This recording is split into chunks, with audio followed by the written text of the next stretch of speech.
Здравейте с поредния ден на публичното говорене. Вчера, за съжаление, не можах да спра вируса, който ме беше погнал. Днес имам доста хрема. Съответно, се чувствам доста отпаднал, но не съм тренирал днеска поради проста причина, че нямам много енергия.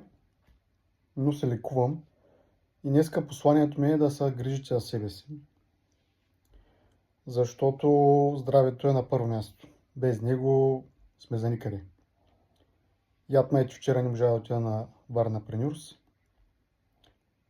Мислех си го, до последно се канях и накрая нищо не направих. Та просто ви съветвам да си обърнете внимание на себе си, най-вече на здравословното състояние, да приемате витамини, да се храните по-здравословно, да тренирате и да бъдете по-активни. Защото движението е здраве.